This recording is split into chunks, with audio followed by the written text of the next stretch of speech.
कभी भी अपने माथे पर मत चिपका लेना कि तुम्हारा दिन खराब है, तुम्हारे ऊपर उसकी कृपा है, तुम भगवान में विश्वास रखते हो, तुम कर्म में विश्वास रखते हो, इसलिए इन डरों से बाहर निकलना भाई। फिर भी ये कहूंगा ज्योतिष शास्त्र आपका साथ देगा। कहाँ? जहां आप अपनी कुंडली के अनुसार केवल ये देखें कि इन दिनों में मुझे किन सावधानियों के साथ चलना है।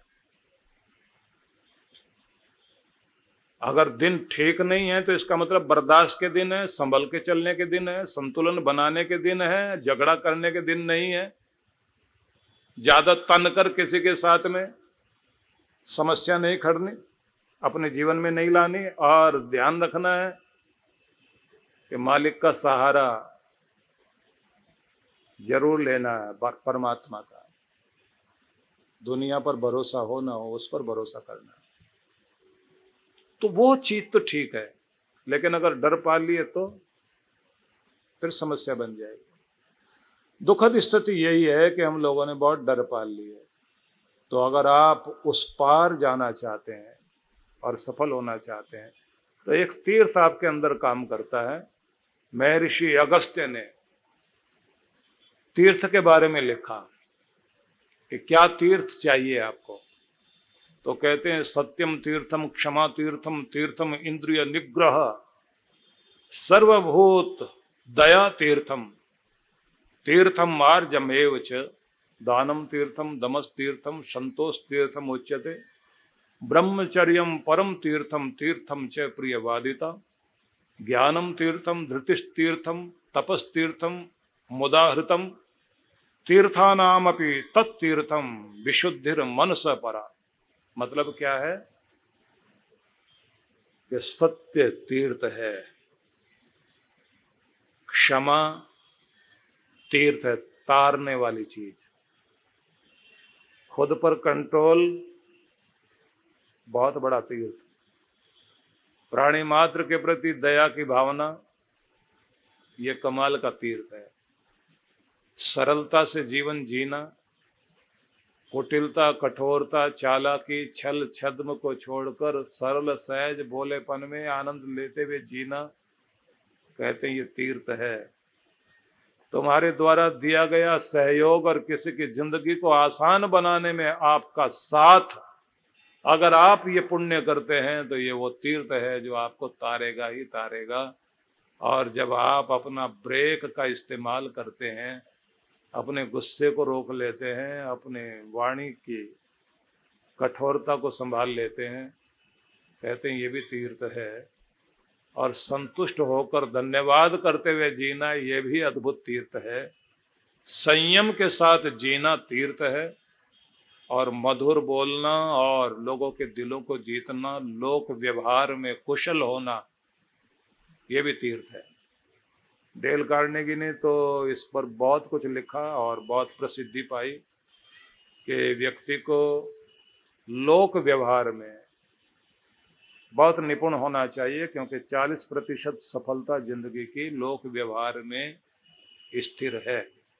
मतलब ये जो आप पब्लिक रिलेशन बनाते हैं, सामाजिक व्यवहार, इसमें आप जितने कुशल होते हैं, जितने अद्भुत होते हैं, आपकी सफलता में ये भी 40% भूमिका निभाती है। इसलिए बातचीत में, व्यवहार में, मिलने मिलाने में आपको बहुत ज्यादा ध्यान देना चाहिए। एक तो जिससे मिलें गर्मजोशी से मिलें, मुस्कुराते हुए मिलें, और लगना चाहिए कि दिल से बात कर रहे हैं आप, नाटक नहीं, क्योंकि आपका नाटक आंखों से दिखाई देता है। और किसी को आप उपहार दो ना दो, फूल ना भी दो, तो कम से कम सच्ची मुस्कुराहट दीजिए। इससे बढ़िया कोई फूल नहीं होते।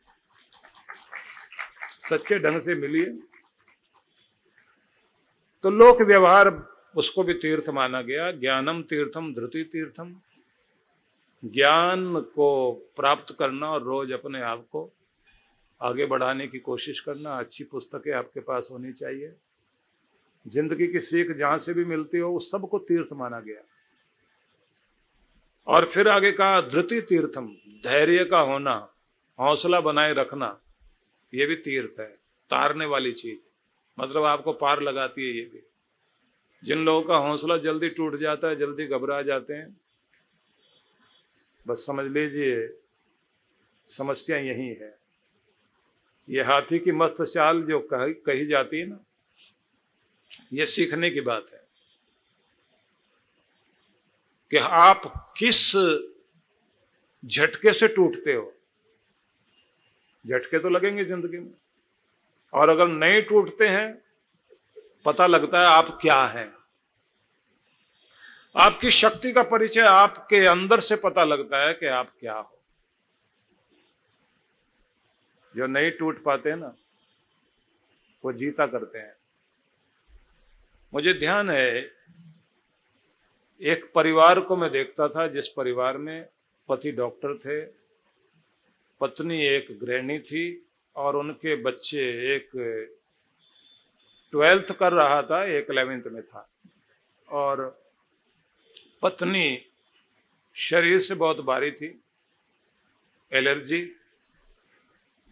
और ज्यादातर अपने सेहत को लेकर रोती रहती थी। दुर्भाग्य से उनके घर में पति का एक्सीडेंट हो गया, सिर पर चोट आ गई, मोटरसाइकिल से गिर गए थे, क्लिनिक भी बंद, और कोमा में चले गए। बच्चे पढ़ रहे हैं क्योंकि उसने कॉलेज में जाना था, 12th पास कर रहा था, दूसरा बच्चा 11th पास करके 12th में आ रहा था, पत्नी बीमार। अब ऐसी स्थिति में क्या करें? और बच्चे कहते हैं हम पढ़ना छोड़ देते हैं,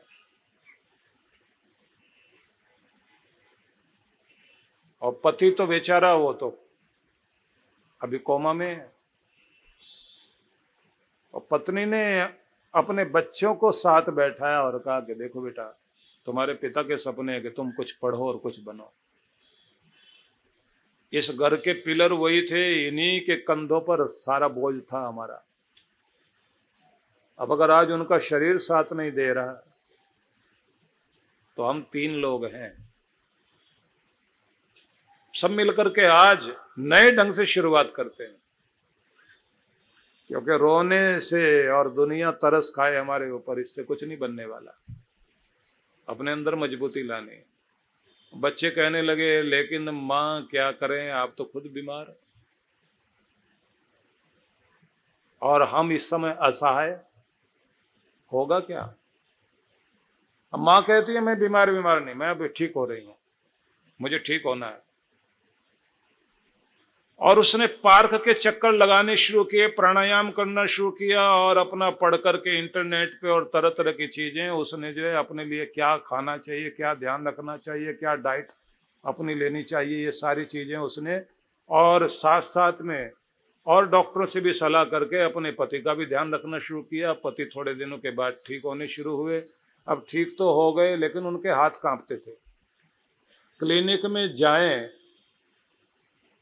तो अगर लिखना है, डॉक्टर चेक करेगा, चेक करने के बाद दवाई लिख ही नहीं सकता। पत्नी ने कहा कि आपकी ये कोई बड़ी प्रॉब्लम नहीं है, आप मुझे कान में बताना, लिखूंगी मैं, कंपाउंडर का काम भी मैं करूंगी, और आपके पेशेंट आपको छोड़ने वाले नहीं। और थोड़े दिनों में उसका मोटापा भी ठीक हो गया, उसकी एलर्जी जाती रही, उसकी शुगर ठीक हो गई। जैसे वो रोज पार्क में चक्कर काट रही है, माँ को जब देखा हिम्मत कर रही है, तो बच्चों में भी हिम्मत आनी शुरू हो गई। पढ़ाई भी करें, घर में माँ के साथ खाना बनवाएं, घर की साफ सफाई से लेके एक दूसरे का ध्यान रखना, सब चीजें शुरू। और क्लिनिक में भी वो काम करके आए, और थोड़े दिनों के बाद धीरे धीरे चलते चलते चीजें ठीक हो रही हैं। 2 साल बाद वो लोग मेरे पास आए। अब जब वो महिला आई तो मैं उसको नहीं पहचान पाया, लेकिन उसके पति को देखकर ध्यान आया कि अच्छा यही है। उसने आकर कहा मैं रेखा। तो मैं तो देखता था वो तो पहले बहुत मोटी महिला थी, अब इतनी मोटी महिला को रेखा के रूप में मैं भी नहीं समझ पाता था कि ये तो रेखा लगती ही नहीं बेचारी। लेकिन उस दिन इतनी पतली और इतनी ज्यादा जोश में जब उसको देखा, मैंने कहा आपने क्या अमेरिका में जाके कोई सर्जरी कराई है?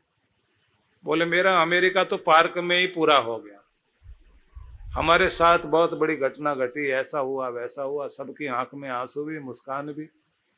और उसके बाद उन्होंने कहा कि जीना तो हमने अब सीखा है, और ये हिम्मत से ही हो पाया, क्योंकि हम लोगों ने निश्चय किया था कि अब तक इन्होंने घर गृहस्थी चलाई है, अब जिम्मेदारी हमारी आ गई, आज इनको हमारे साथ की जरूरत पड़ी है, हमको कमजोर नहीं बनना। और हम जीत गए, हम आज यहाँ पहुंच गए।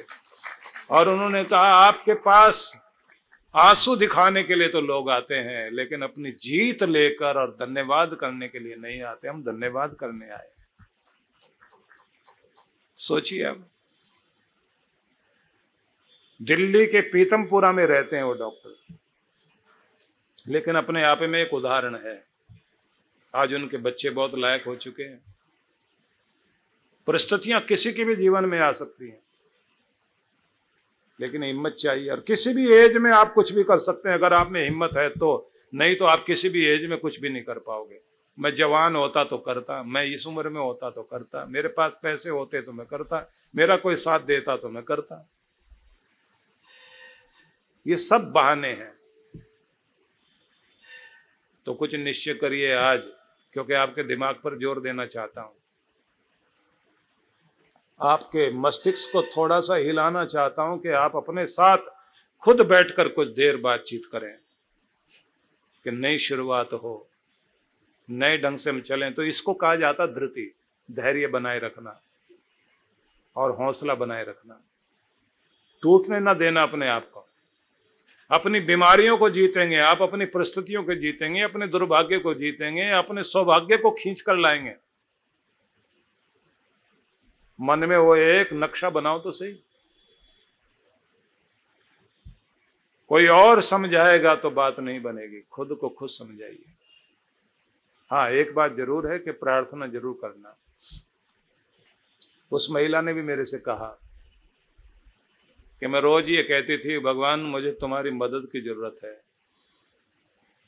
मुझे शक्ति देना कि मैं जहां पहुंचना चाहती हूं वहां पहुंच सकूं। मैं कहती थी कि मेरी छोटी सी दुनिया है, इसको आबाद रखना, खुशहाल रखना, इसमें मेरा जो फर्ज है मैं उसको पूरा करूंगी जरूर, और बेहतरी से करूंगी। कृपा मेहर बनाए रखना आपका काम है भगवान। रोज नई शक्ति लेना और जम के अपनी परिस्थिति से लड़ना। तो उसने जारी रखा, तो उस जगह पहुंची। और उसके बाद जब आदमी कुछ करके किसी जगह पहुंचता है तो उसका अपना आनंद होता है। डॉक्टर ने मेरे से जो कहा, उसने ये कहा कि मेरी बीमारी ने, मुझे लगता था कि मेरा बहुत कुछ छीन लिया, लेकिन मुझे लगता है कि मेरे घर में बहुत कुछ वापस दिया है। एक नई दुनिया मुझे मिल गई। इसलिए शिकायत नहीं, रोज धन्यवाद करता हूं भगवान का। अपने मंदिर में जाते हो ना तो धन्यवाद करने के लिए जरूर जाया करो। शिकायत की आदत छोड़ दीजिए आज से। जब आप धन्यवादी बन जाओगे तो भर जाओगे, झोलियां भरनी शुरू हो जाएंगी, और शिकायत करोगे तो खाली रहेगी झोली। तो आज से धन्यवादी बन जाओ, शुक्राना करिए उसका, वो देगा। तो कहा ज्ञान तीर्थ है, धैर्य तीर्थ है, तपस तीर्थम उदाहृतम। बड़ा सुंदर शब्द है कि तपस्या ये बहुत बड़ा तीर्थ है। ये तपस्या ही तो है जब आप अग्नि में तप करके निखरते हैं, जब कठिनाइयों के बीच से आप निखरते हैं, जब परीक्षा में आप पास होते हैं। कोई भी जिंदगी की परीक्षा आती है, उसमें से आप मजबूत होकर बाहर निकलते हैं। यही तो तप है। इसलिए कहा गया द्वंद्व सहनम तपः, विपरीत परिस्थितियों को सहकर उनके पार निकलना, यही तो तप है। तप सहने, बर्दाश्त करने की शक्ति को बढ़ा लेना, वो भी तप है। जिस तपस्या के द्वारा आत्मा की शक्ति बढ़ती है वो तपस्या कहलाती है। तो ये सब चीजें हैं, इनको सबको तीर्थ कहा गया है। हिमालय की गोद में पहाड़ों की वादियों के बीच व्यास नदी के तट पर मनाली ध्यान साधना शिविर। जन्म जन्मांतरों की पीड़ाओं से बाहर निकलने के लिए चांद्रायण अद्भुत तप है। इस बार के ध्यान साधना के लिए कुछ विशेष कार्यक्रम रखे गए हैं। एक तो नित्य साधना कराई जाएगी, दूसरी होगी डिवाइन ब्लिस मेडिटेशन, तीसरी जो है वो दिव्य शक्ति साधना कहेंगे, जिसका मतलब होगा कि आप जो है विश्व शक्ति से कैसे जुड़ सकते हैं, और साथ में वॉकिंग मेडिटेशन भी इसके अंतर्गत होगा। मन को बहुत शांति मिली, एक अद्भुत आनंद प्राप्त हुआ। जिस माइंडसेट और जिस भारी मन से मैं आई हुई थी यहाँ पे, वो काफ़ी कम हुआ है। और every time whenever I come for this शिविर I feel something different, a new energy in me. Thank you to Maharaj Shri and thank you to all of you. तो आज ही पंजीकरण कराएं